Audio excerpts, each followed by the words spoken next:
नमस्कार दोस्तों, स्वागत है आपका मेरे चैनल स्टोरीज विद सिमरन में।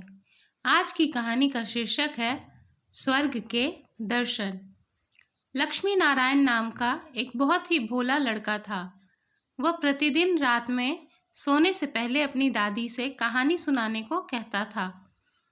दादी उसे नागलोक, पाताल लोक, चंद्रलोक, सूर्यलोक आदि की कहानियाँ सुनाया करती थी। एक दिन दादी ने उसे स्वर्ग की कहानी सुनाई। उस कहानी में स्वर्ग का वर्णन इतना सुंदर था कि उसे सुनकर लक्ष्मी नारायण स्वर्ग देखने के लिए जिद करने लगा।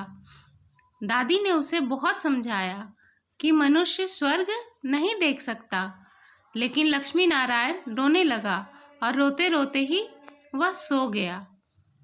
उसे एक सपना आया और सपने में उसने देखा कि एक चमचम चमकते देवता उसके पास खड़े होकर कह रहे थे, बच्चे, स्वर्ग देखने के लिए मूल्य देना पड़ता है। तुम सर्कस देखने जाते हो तो सर्कस देखने के लिए पैसे देकर टिकट लेते हो ना। ठीक उसी तरह स्वर्ग देखने के लिए भी तुम्हें रुपए देने पड़ेंगे। सपने में ही लक्ष्मी नारायण सोचने लगा कि मैं दादी से रुपए मांग लूँगा और उन देवता को दे दूँगा। लेकिन देवता ने कहा, स्वर्ग में तुम्हारे रुपए नहीं चलते, यहाँ तो भलाई और पुण्य कर्मों का रुपया चलता है। अच्छा, लो, तुम यह डिबिया अपने पास रखो। जब तुम कोई अच्छा काम करोगे तो इसमें 1 रुपया आ जाएगा, और जब कोई बुरा काम करोगे तो 1 रुपया इसमें से उड़ जाएगा। जब यह डिबिया भर जाएगी तब तुम स्वर्ग देख सकोगे। उन देवता ने लक्ष्मी नारायण को एक डिबिया देते हुए कहा। जब लक्ष्मी नारायण की नींद टूटी तो उसे पता चला कि वो तो सपना देख रहा था कि तभी उसकी नज़र तकिए की तरफ गई। वहाँ पर सचमुच एक डिबिया रखी हुई थी। पहले तो उसे बड़ा आश्चर्य हुआ, बाद में वह डिबिया लेकर बड़ा प्रसन्न हुआ। उस दिन दादी ने उसे 1 रुपया दिया। पैसा लेकर वह घर से निकला। रास्ते में एक बहुत ही बीमार भिखारी उससे पैसे मांगने लगा। लक्ष्मी नारायण भिखारी को बिना पैसे दिए वहाँ से भाग जाना चाहता था। इतने में उसने अपने अध्यापक को सामने से आते हुए देखा। उसके अध्यापक उदार लड़कों की बहुत प्रशंसा किया करते थे।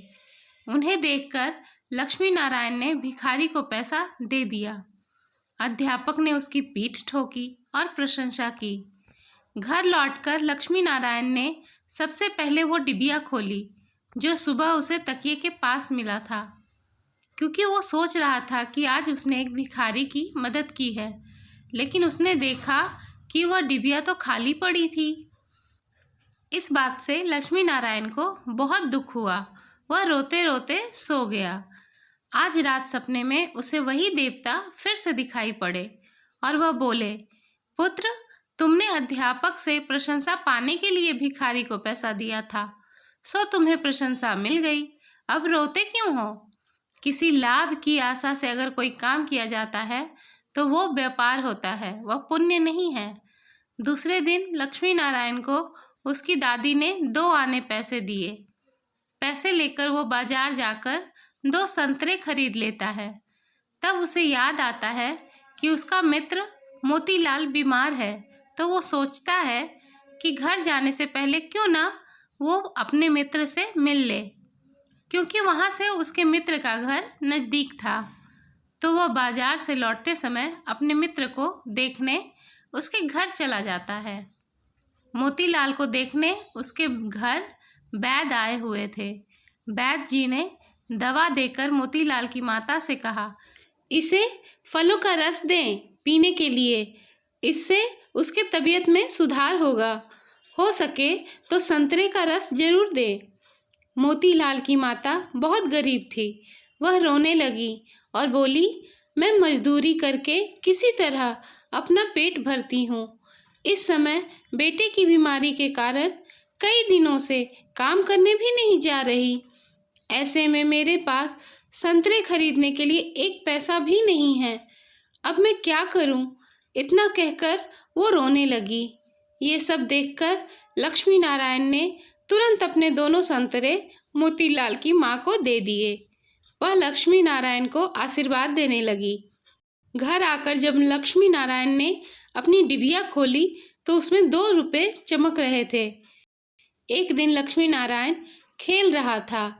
उसकी छोटी बहन वहां आई और उसके खिलौनों को उठाने लगी। लक्ष्मी नारायण ने उसको रोका। जब वह नहीं मानी तो उसने अपनी बहन को बहुत पीटा। बेचारी लड़की रोने लगी। लक्ष्मी नारायण अपनी बहन को रोता हुआ छोड़ अपने खिलौने उठाए और वहां से चला गया। इस बार जब उसने डिबिया खोली तो देखा कि उसके पहले के इकट्ठा किए हुए कई रुपए उड़ गए हैं। उसे बड़ा पश्चाताप हुआ। आगे से उसने कोई बुरा काम नहीं करने का पक्का निश्चय कर लिया।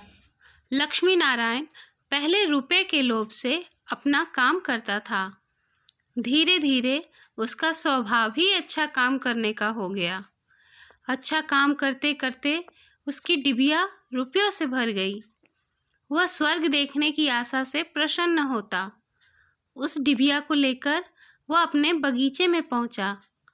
लक्ष्मी नारायण ने देखा कि बगीचे में पेड़ के नीचे एक बूढ़ा साधु बैठा हुआ है जो रो रहा है। वह दौड़ता हुआ साधु के पास गया और बोला, बाबा आप क्यों रो रहे हैं? साधु बोला, बेटा जैसी डिबिया तुम्हारे हाथ में है वैसी ही एक डिबिया मेरे पास थी। बहुत दिन परिश्रम करके मैंने उसे रुपयों से भरा था। बड़ी आशा थी कि उसके रुपयों से स्वर्ग देखूंगा, किंतु आज गंगा जी में स्नान करते समय वह डिबिया पानी में गिर गई। लक्ष्मी नारायण ने बहुत सोचा, फिर साधु से कहा, बाबा आप रो मत, मेरी डिबिया भी भरी हुई है, आप इसे ले लो। साधु बोला, बेटा तुमने इसे बड़े परिश्रम से भरा है, तुम्हें इसे देने में दुख होगा। लक्ष्मी नारायण ने कहा, मुझे दुख नहीं होगा बाबा, मैं तो लड़का हूँ, मुझे अभी पता नहीं कितने दिन जीना है। मैं तो ऐसी कई डिबिया रुपयों से इकट्ठा कर सकता हूँ। आप बूढ़े हो गए हैं, आप अब दूसरी डिबिया पता नहीं भर पाओगे या नहीं, मेरी डिबिया ले लीजिए। साधु ने डिबिया लेकर लक्ष्मी नारायण के नेत्रों पर अपना हाथ फेरा। लक्ष्मी नारायण के नेत्र बंद हो गए। उसे स्वर्ग दिखाई पड़ने लगा, ऐसा सुंदर स्वर्ग जो दादी जी ने अपनी कहानी में स्वर्ग का वर्णन किया था, उससे भी ज़्यादा सुंदर था। जब लक्ष्मी नारायण ने नेत्र खोला तो साधु के बदले स्वप्न में दिखाई पड़ने वाले वही देवता उसके सामने प्रत्यक्ष खड़े थे। देवता ने कहा, बेटा जो लोग अच्छे काम करते हैं उनका घर ही स्वर्ग बन जाता है। तुम इसी प्रकार जीवन में भलाई करते रहना तो अंत में स्वर्ग में पहुंच जाओगे। देवता इतना कहकर अदृश्य हो गए। दोस्तों, मनुष्य जैसे काम करता है वैसा ही उसका स्वभाव हो जाता है। जो बुरे काम करता है उसका स्वभाव भी बुरा हो जाता है। उसे फिर बुरा काम करने में ही आनंद आता है। जो अच्छा काम करता है उसका स्वभाव भी अच्छा हो जाता है और उसे बुरे काम करने की बात भी बहुत बुरी लगती है।